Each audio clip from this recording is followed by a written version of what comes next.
Господи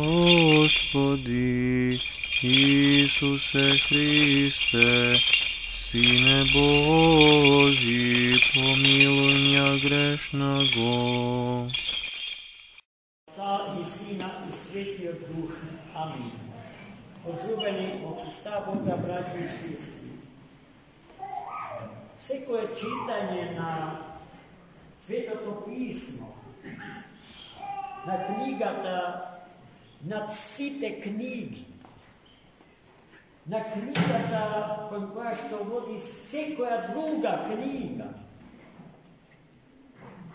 е голем предизвик за оној што го чита, бидејќи се соочува со самите голи екзистенцијални вистини за животот и за постоењето на човекот и на светот. Ги наоѓа одговорите на прашањата што животот сам по себе на човека му ги поставува, но бидејќи не се лесни за одговор, се додека не се најде саканиот одговор, се страда. А постои опасност. Доколку никогаш не дојдеме до саканиот одговор, кој што носи мир, со смислата што ќе ни ја даде за животот и постигнатата цел од Бога предпоставена пред секој човек од мајка родена. Независно од тоа во кое време се роди, независно од тоа на кој простор од планетата Земја се родил и живее, и независно од тоа на која било социолошка категорија да им припада. На тие прашања не може да им се победи. Затоа Достоевски, кој што е бестрашно се фаќа во костет со нив, ги нарекува проклети прашања. Тешки се, мачни се, не прогонат. До смртната постел. Доколку не најдеме одговор на нив, нема да најдеме мир, а да им побегнеме е не.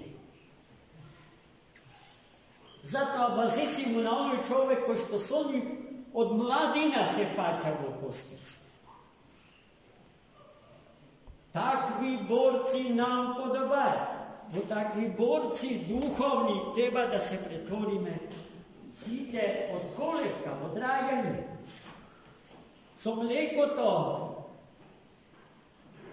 пиено од градата на нашата мајка, да се научиме да бидеме борци. Бидејќи се додека се бориме, животот го живееме така што го дишеме како воздухот со полна плуќа што се дише. Дури најактивно живееме и најплодотворно живееме тогаш кога ни изгледа дека ни е најтешко. Тога сме најживи, поживи од кога било, сме токму тога. Денеска, например, самото евангелско четиво, напишано од раката на светиот апостол и евангелист Матеј, почнува веднаш со еден поим кој што секој од нас се замислува и треба да се замисли. На што личи Царството Небесно? Веднаш се постава прашање, што е тоа? Што е Царството Небесно? Веднаш во нашите умови се раѓаат асоциации подобни на царствата земски. Но за Царството Небесно Во нито едно земно царство не можеме да најдеме аналогија. Тоа е сосема подруго. Од се она што ние знаеме и од се она што допарува ќе го дознаме. И гледајте сега како тие прашања самиот Христос Бог ги одговара, како ги решава. Со употреба на еден крајно прост, едноставен јазик, својствен за приказите. И вели, на учениците им се обраќа, но секогаш кога нив им се обраќа, нам ни се обраќа, на секој човек му се обраќа. Личи, вели, царското небесно личи на еден цар, на еден господар, кој што решил во тој ден да ги расчисти сите нерасчистени сметки со своите слуги.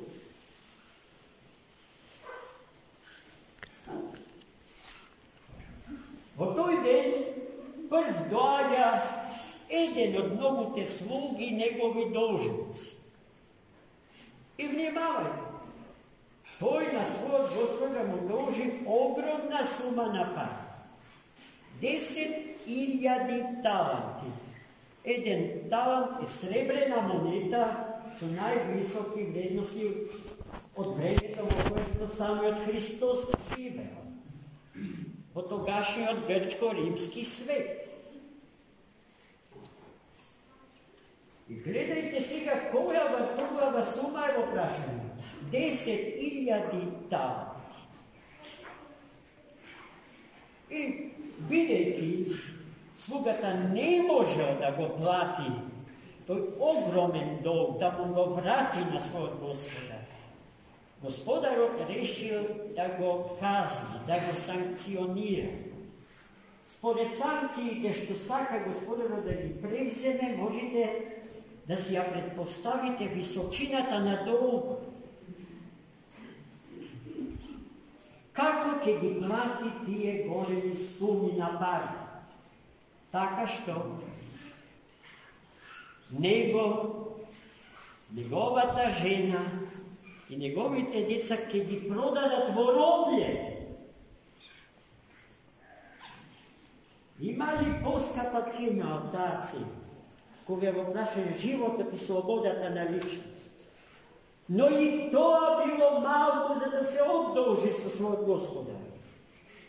Па и сиот имот со кој што располагал требало да се расчисти, да му се одземе. И тоа било мало. Не можел да се одолжи никако.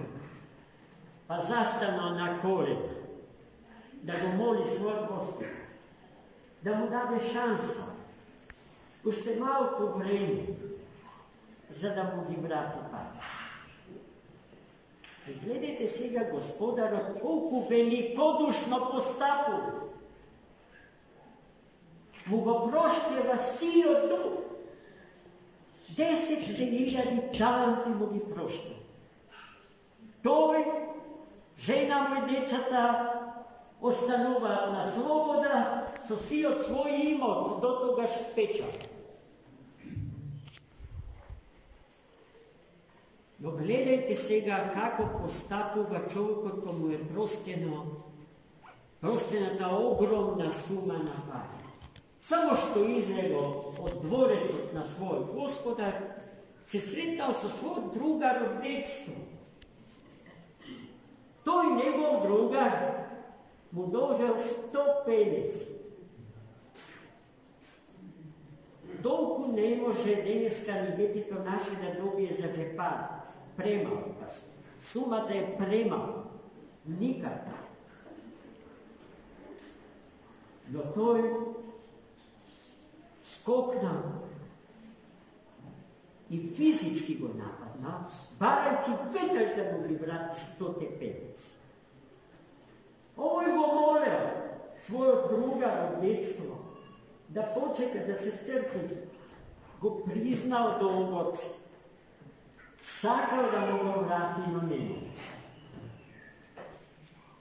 Ovo je ne samo što go fizički go zlostavio, povarao da go zatvora po zatvor i bio druga nego zatvoren za 150. Sve to kao go videle, nivnite druga, bliski do Gospoda i mu go prenijeli slučajno. Gospodar se užasnao, go povikao svoj sluga ko mu prostio 10.000 talanti i go suočio sa stvarnosti. Ne možeš ni ti na to druga da mu prosiš 100 penezi, onaka kako što ja smo isti od toj den ti prostim 10.000 talanti. I potom Gospodar je izgubio milosta svoja i se povikao na zakonite na svata duša. I to je sluga završio pravedno, spored zakonite na tada. Ljubovta na svoj Gospodar, kako gore i večno neotplativ dolg, odnosno kredit, ja izgubio.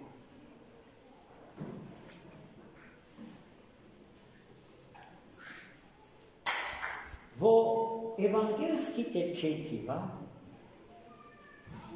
секогаш кога Христос го употребува јазикот на приказките, го употребува символичниот јазик. А тоа значи дека секој поим što dneska go upotrebime u našava beseda, a izrečen od evangelskata parabola, ima svoje glaboko značenje. Gospodarot ni asocira na Boga. Slugite sme mi, ko Svetата Crkva Božja. Žitelite na ova planeta, ko što se Gospodari na svi od sozdaden svet, vidljiv i nevidljiv.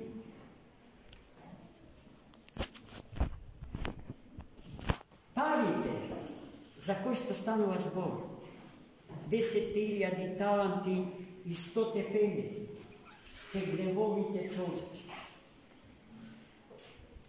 Gledajte, Bog koliko je štedar i milosti. 10.000 penezi. Či bezbroj, kupiš ta grevovi mu prošteva na čovjek. I go pobjegova.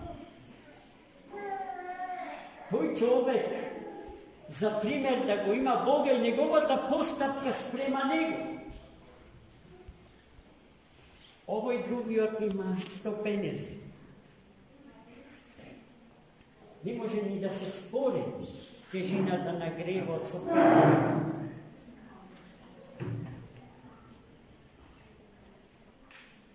No sluga kako mu beše mnogo proste, ne sakaše da gi prosti grevovite na bratot svoj onaka kako što Gospod njemu mu prosti. I zato Hristos svoje to kažuvanje modenešana evangelska perikopa završuva so zaključokom, neka Bog iz sodna sluge toke postapi isto, identično, kako što postapi Gospod su slugite svoju, vo evangelskata prikaz. Ki bide pravedno strog kod nas. Ako ne sakame i ne uspejme da se pobedime sebe si i da mu gi prostime grevovite na bratot svoj. Samo togaš, koja ke posobedeme sili i mudrost, da mu gi prostime su grešenijata na bratot svoj, možeme da računame na to, дека и Бог нас ке ни ги прости, колко и да се големи. Во таа оценка или процена на духовните состојби, човекот не може да се замешува, бидејќи е неспособен тоа да го направи. И сето тоа треба на Бога да му се остави. А ние треба да покажеме послушност од љубов кон нашиот Господ. Да го следиме во се Него, а не некој меѓу нас, кој да е и колку да ни изгледа умен и голем, и силен и богат. Единствен вистински критериум на сите вредности за човекот останува Бог Тројца. И Неговиот Син во плотениот Синот Божи, во плотениот Логос Божи, Богочовекот Христос, кој што ја прими нашата природа, стана човек, го прими нашиот грех, бидејќи свој нема, ја прими нашата смрт, бидејќи е несмртен, за да ни се приближи и целосно да ни се открие онаков каков што е. Амин.